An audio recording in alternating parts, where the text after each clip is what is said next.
Olá, dia 12 de outubro, dia da criança. Hoje é dia de celebrar a infância. Infância que tem sido impactada com a volta da fome no Brasil. Dados de uma pesquisa apontam a fome como principal motivo da mortalidade infantil no país. Crise hídrica pode não estar ligada à seca, e sim ao esvaziamento planejado dos reservatórios. E mais, Quilombo no Pará exalta a partir de um projeto a ancestralidade na infância. Eu te convido a continuar aqui com a gente. Eu sou Emília Bisotto e o programa Central do Brasil está começando agora.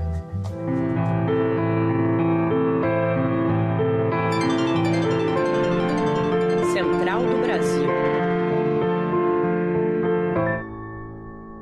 A crise hídrica vem sendo tema recorrente nos principais veículos de comunicação do Brasil. O argumento é baseado na falta de chuva, reservatórios em níveis baixos e mais uso de energia elétrica em razão da reativação econômica em diversos setores. Fato é que o problema pode vir de outros motivos. Agora você acompanha uma reportagem feita por Carolina Batailler sobre o assunto. Confira. Trilhos do Brasil. Vivemos a maior seca dos últimos 91 anos. Esse argumento, presente nos veículos de comunicação do governo federal como justificativa para a crise da energia elétrica, pode ser falso.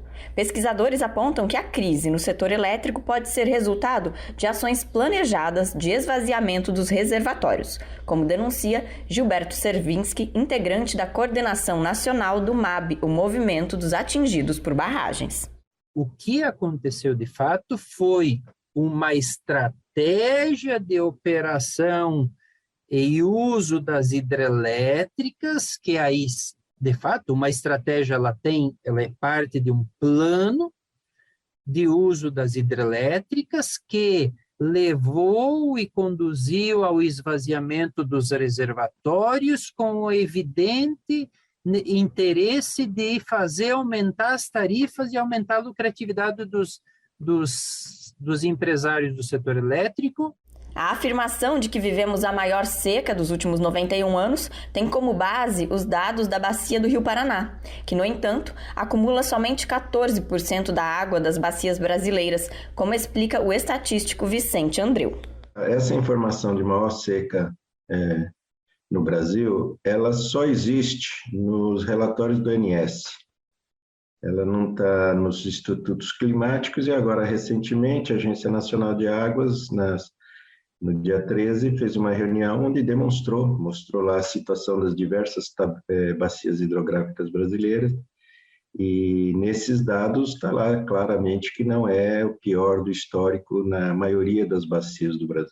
Os pesquisadores acreditam que apontar fatores meteorológicos como justificativa para a atual crise é uma estratégia para desviar a atenção do real problema, a má gestão e as ações programadas que resultaram na crise e no aumento da conta de energia elétrica. Bom, e agora um triste dado. Crianças brasileiras estão morrendo de desnutrição. Com a chegada da pandemia, o ressurgimento da fome no Brasil, famílias inteiras se encontram em vulnerabilidade alimentar. Esse cenário não é diferente em tribos indígenas. Em 2019 e 2020, os 2 primeiros anos do governo de Jair Bolsonaro, ao menos 24 crianças Yanomami com menos de 5 anos de idade morreram por desnutrição. Os dados são da Agência Pública da Secretaria Especial de Saúde Indígena. Esses números podem ser ainda maiores porque na região onde vivem não há cobertura integral de saúde e alguns povos ainda vivem isolados. Infelizmente, não há o que comemorar. Veja a reportagem de Nayá Tawani. Nacional. Sob o governo de Bolsonaro, os Yanomamis, que vivem em aldeias na floresta amazônica, lideram um índice de mortes por desnutrição infantil no Brasil. Entre os anos de 2019 e 2020, 24 crianças com menos de 5 anos de idade morreram subnutridas. Os dados foram obtidos pela Secretaria de Saúde Indígena, a SESAI. A situação de vulnerabilidade que as crianças Yanomamis vivem é uma consequência da ausência do Estado e da presença do garimpo nos territórios, É o que aponta Sylvie Peter, enfermeira que atua há 10 anos no Programa de Educação em Saúde com o povo Yanomami. E essa situação de desnutrição ela é multifatorial, não é só uma questão de alimento, não é só uma questão de doença, é realmente cada problemática de saúde vai piorando o estado das crianças. Então, necessita uma atuação global em cima de todas essas causas que vão cada vez mais aumentar essa problemática nas crianças. Ainda de acordo com dados da CESAI, mais de 54% das crianças Yanomamis apresentam um quadro de desnutrição.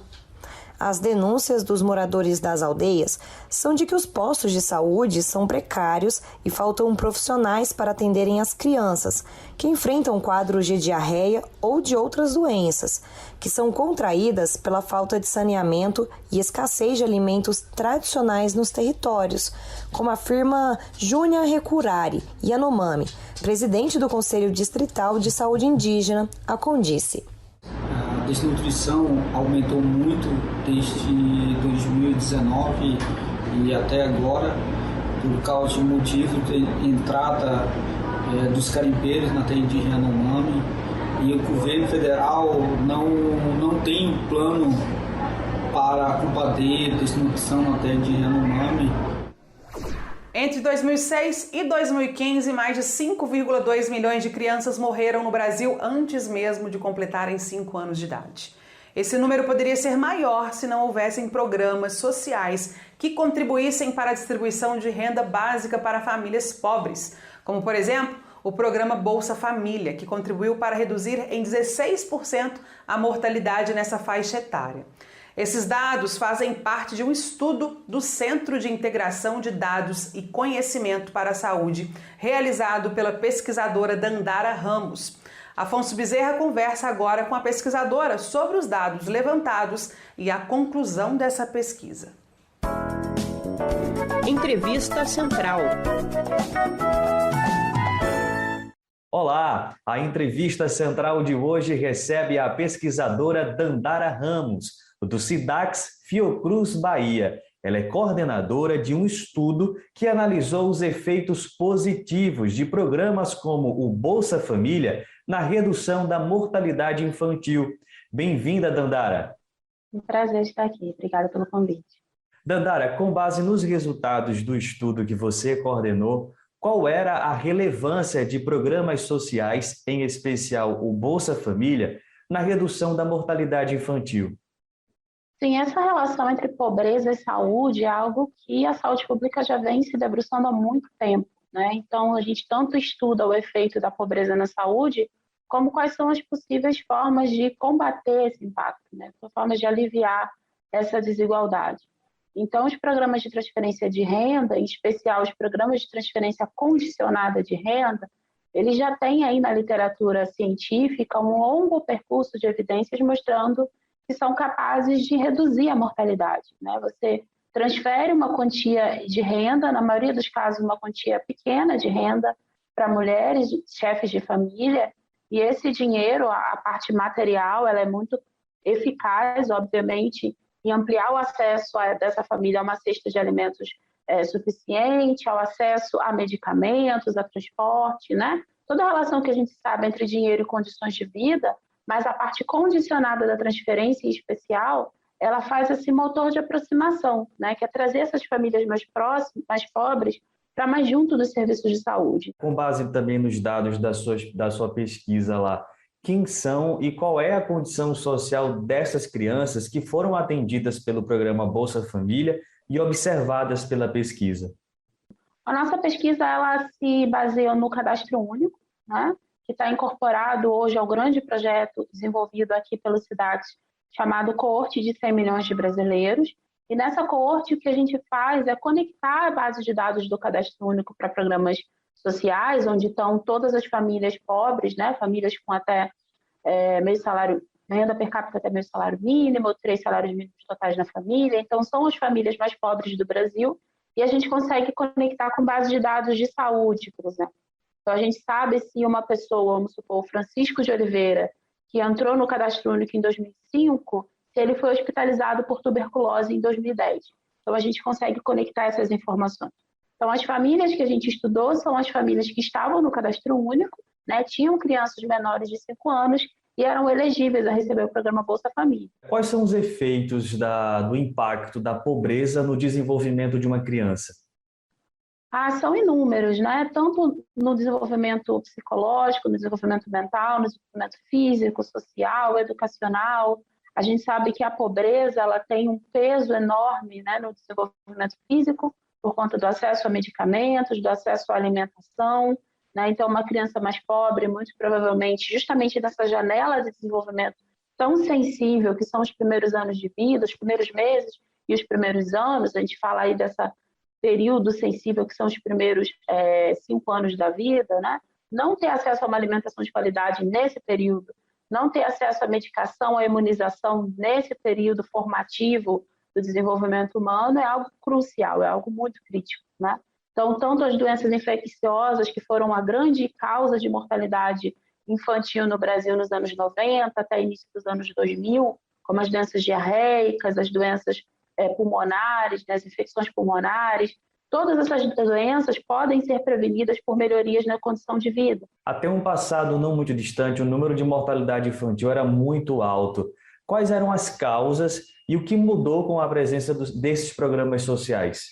As principais causas de mortalidade infantil e na infância no Brasil dos anos 90 até o início dos anos 2000 eram as doenças infecciosas, né, e as perinatais, as causas perinatais e as causas infecciosas, principalmente as doenças diarreicas, as infecções do trato pulmonar, né, e também as doenças relacionadas ao período perinatal, né, as malformações congênitas, as infecções agudas, né, as próprias intercorrências do momento do parto.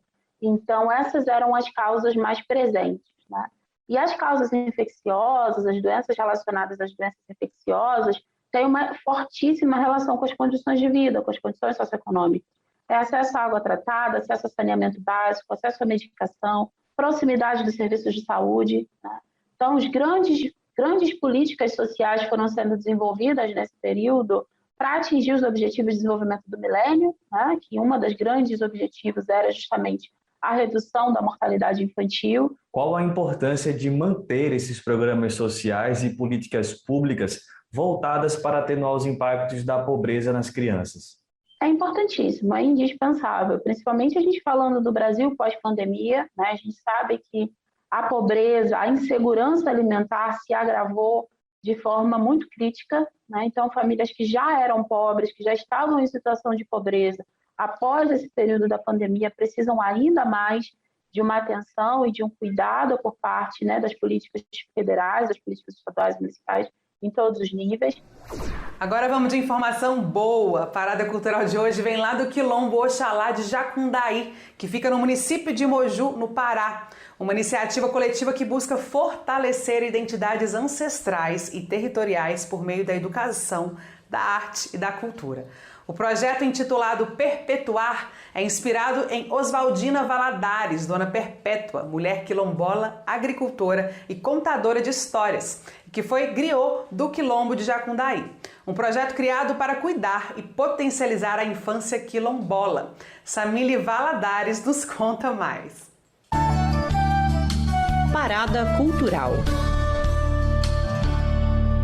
Oi gente, eu sou Samile Valadares do Quilombo Oxalá de Jacundaí, em Moju, Pará, e vim falar do Projeto Perpetuar, uma iniciativa coletiva que busca o fortalecimento das identidades, ancestralidades e territorialidades quilombolas por meio da educação, da arte, da cultura, da leitura. Agora em outubro nós estamos com a campanha Aquilombaí Malungada, por uma educação de reexistência quilombola. Acreditamos na educação como principal ferramenta de luta pelo território livre e de cuidado e potencialização das infâncias quilombolas. Estaremos realizando as nossas pororocas de saberes, as atividades do quilombolê, para que as crianças possam perpetuar as suas próprias histórias. Vai ter muita brincadeira e cinema no quilombo para a criançada. Vem conhecer o Projeto Perpetuar, venha quilombar com a gente. Bom, o Programa Central do Brasil fica por aqui. Eu agradeço a sua companhia. Peço que aproveite o restinho do feriado. Eu te espero amanhã. Até lá. Tchau.